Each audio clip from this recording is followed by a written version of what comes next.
হে পূৰ্ণ পৰম ব্ৰহ্ম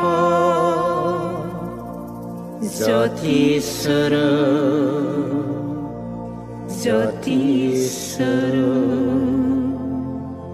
কি শ্ৰৱণ, যিবোৰ আমি এই আধ্যাত্মিক কথাসমূহ শাস্ত্ৰৰ বিচাৰসমূহ এইবিলাক আমি কাণেৰে শুনিব লাগিব, শ্ৰৱণ কৰিব লাগিব, খুব সূক্ষ্মভাৱে শুনিব লাগিব।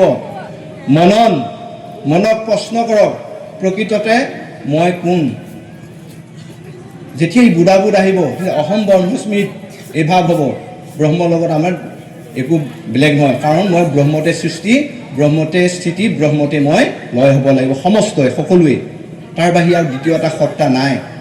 আমি সেই বস্তুটোক বুজি নাপায় সামান্য অলপ সময়ৰ কাৰণে, কেইবছৰৰ কাৰণে, ইয়াৰ কাৰণে আমি হাহাকাৰ কৰি মূৰ কৰি আমি ধ্বংস পথত গৈছোঁ।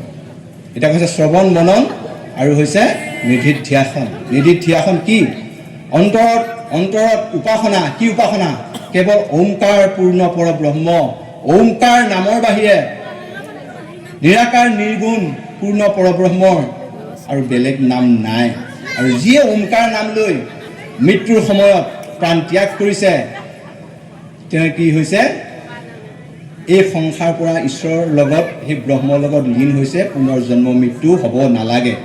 যদিহে মৃত্যুৰ সময়ত বেলেগ নাম লওঁ, তেতিয়াহ'লে আমাৰ পুনৰ জন্ম মৃত্যু হৈ থাকিব লাগিব। এইখিনি কথা কৃষ্ণ গীতাটো কৈছে। কি কৈছে? ইয়ম ইয়ম ভাৱে স্মৰণ ভাৱ তেজতে অন্তে কলেবৰম তম তমে বৈথে কন্তেয় শ্ৰোতা তদ্ভাৱ ভাবিতাহা।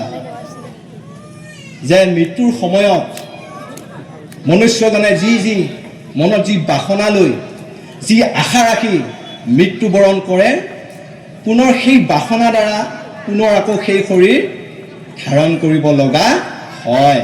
তেনেকুৱা বহুত উদাহৰণো দি থৈছে। গতিকে যিটো আমাৰ পূৰ্ণ পৰব্ৰহ্মৰ নাম, সেইটো মুক্তি দিব, মোক্ষ হ'ব, পৰম শক্তিদায়ক নিৰাকাৰ নিৰ্গুণ নাম।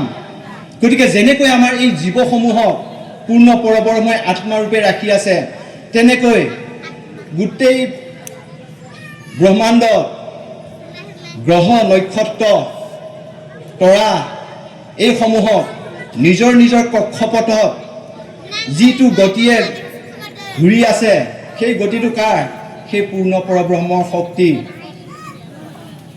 যিটো জাগৃতিক শক্তি বুলি কৈছে, সেই শক্তিৰ দ্বাৰা সমস্তকে ঘূৰাই আছে আৰু তাৰ দ্বাৰা আমাৰ সময় অতিবাহিত হৈ আছে। আৰু আমি সকলোৱে সময়ৰ এটা পুতলা, সময় সকলো সলনি হৈ থাকিব। গতিকে এই তত্ত্বজ্ঞান জানিবলৈ মনক ধীৰতা ৰাখিব লাগিব, মনক স্থিৰতা ৰাখিব লাগিব। মনে হৈছে আমাৰ মূল বস্তু। মনটো এনেকুৱা, এই মাত্ৰ প্ৰফুল্ল হৈ আছে, অলপ পিছত যায় ই দুখী হয়।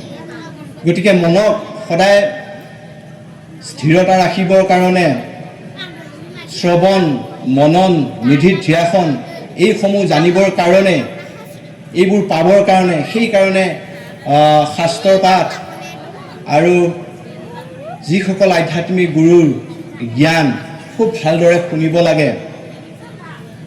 ব্ৰহ্ম বাবাই আমাৰ মাজলৈ বিলাই দিলে।